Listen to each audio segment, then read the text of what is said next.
الخطير ده التحفه ده رائع. عايزه اقول لكم طري جدا جدا. يلا تعالوا نشوفوا مع بعضينا على قناتي عملناه ازاي. السلام عليكم ورحمه الله وبركاته، متابعين قناتي، يا رب تكونوا في اتم صحه وفي احسن حال. وحشتوني جدا جدا، وانا بعتذر جدا على التاخير بتاعي ان انا اتاخرت عليكم في الوصفات بتاعتي، بس معلش سامحوني غصب عني. ان شاء الله هنعمل مع بعضينا وصفه النهارده حلوه قوي قوي قوي، انطلبت مني كتير في الايام اللي فاتت، وهي ان شاء الله باذن الله نعملها مع بعضينا. انا عملتها معاكم مره قبل كده، ولكن حابه ان انا اعملها معاكم تاني على طلب المتابعين بتوعي. يلا تعالوا نشوف مع بعضينا الوصفه، بس اهم حاجه ما تنسوش اللايك والشير والسبسكرايب وكومنتاتكم الجميله اللي بتسعدني وبتحفزني دايما ان انا اقدم لكم ان شاء الله كل ما هو جديد ولذيذ. يلا تعالوا نشوف مع بعضينا الدوناتس اللذيذ البيتي. انا بقى اول حاجه حبايبي عندي هنا 240 ملي من الحليب طبعا دافي، هنزل عليه بمعلقه خميره او معلقتين خميره. انا هنزل بالباكت اللي عندي هنا ده، تمام، هنزل بيه كده في قلب الحليب اهو، عشان طبعا لازم يكون الحليب دافي مش سخن، تمام. وهنزل عليه كمان، هاخد من المقدار بتاع السكر اللي عندي هنا. طبعا انا عندي هنا 70 جرام سكر، يعني تلت كوبايه سكر، هاخد منها مثلا معلقه كده، تمام، عشان الخميره تتفاعل. وهقلبها كده وهركن الخميره على جنب لحد لما تبدا تختمر شويه وتعملي رغاوي كده اهوت على وش الحليب من فوق، تمام اهو. هسيبها بقى كده على جنب، ونبدا بقى نشوف باقي مكونات الدونات عندنا. عندي هنا طبعا بوله هحط فيها 2 من البيضه بدرجه حراره المطبخ، هحط معاها طبعا رشه فانيليا اهي،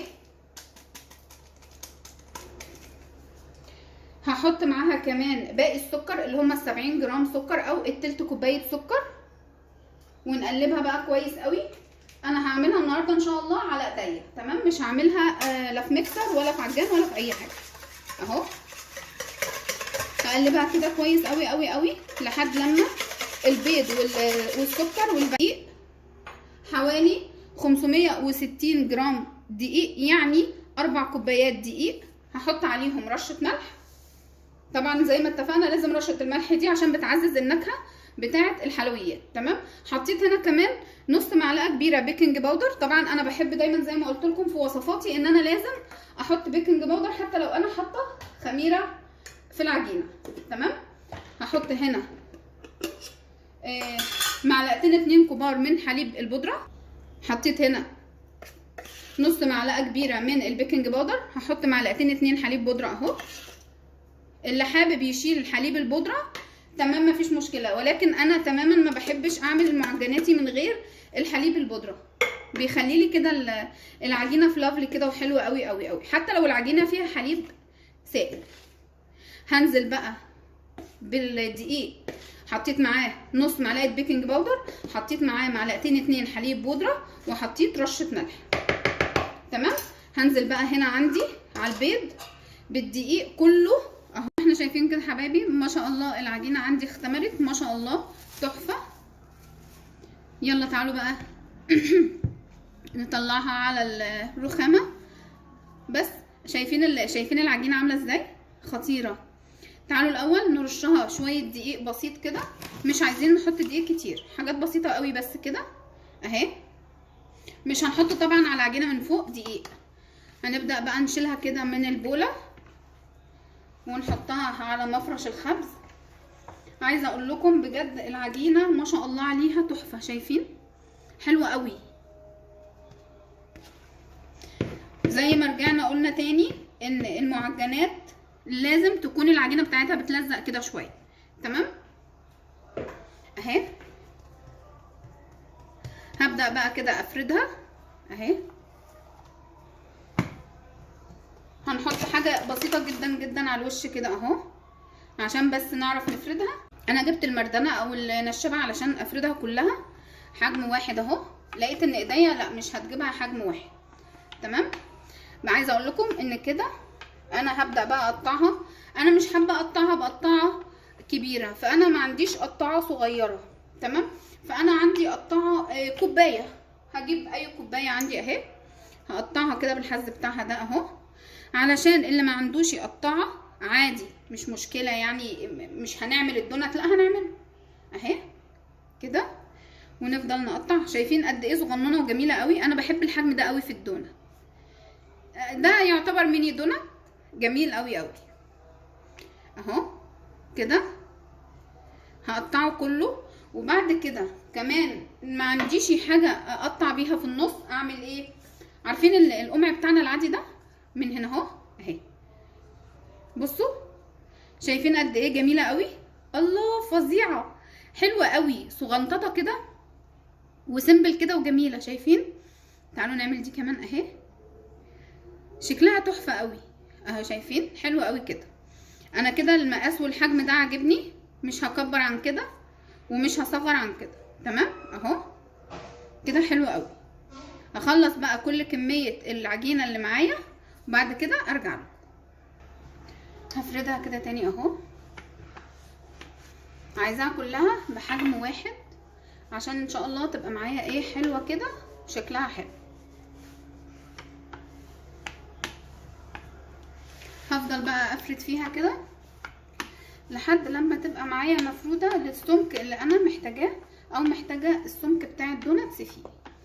عايزه انبه عليكم تاني يا حبايبي لو سمحتم ما يبقاش رفيع، عشان كل ما بقى رفيع مش هيبقى حلو، مش هيديكي النتيجه المظبوطه. تمام.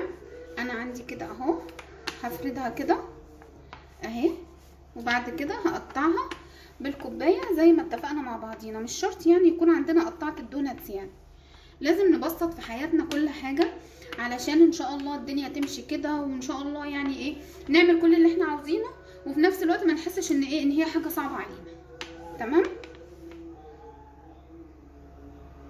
يلا تعالوا بقى نقطع بقى بالكوبايه زي ما اتفقنا.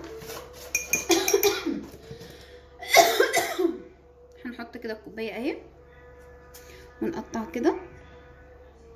انا بلتها دقيق شويه علشان حسيت ان هي بتلزق في العجينه الاولانيه، فانا قلت مش حابه ان هي تلزق عشان تطلع لي عجينه ممتازه ان شاء الله اهو. شايفين؟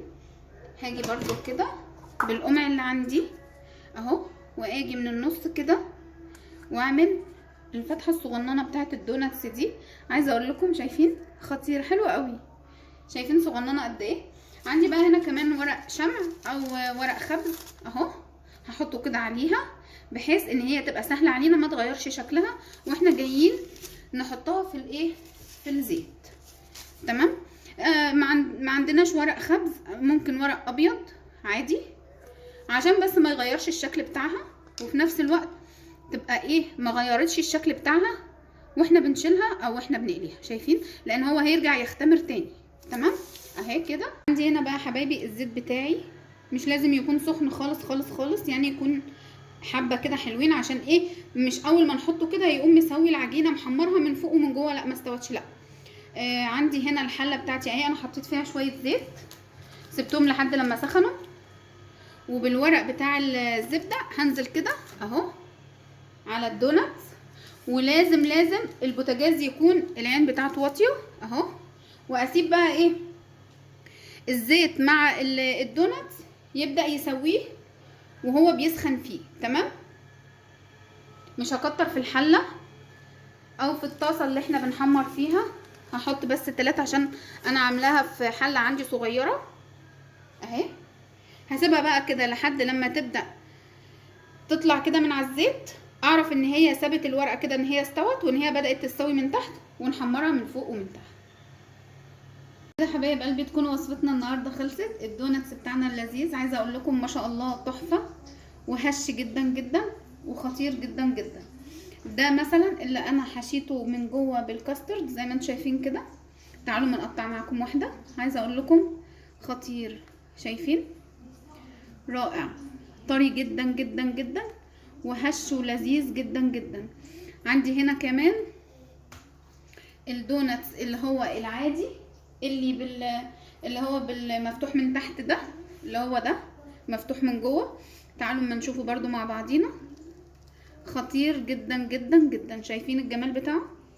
شايفين قد ايه طري جدا جدا وخفيف جدا جدا، خفيف جدا، حلو قوي قوي. اتمنى ان انتوا تجربوه وينول على رضاكم واعجابكم، واهم حاجه ما تنسوش اللايك والشير والسبسكرايب وكومنتاتكم الجميله اللي دايما بتسعدني. ان شاء الله نتقابل مع بعضينا في وصفه جديده من وصفاتي.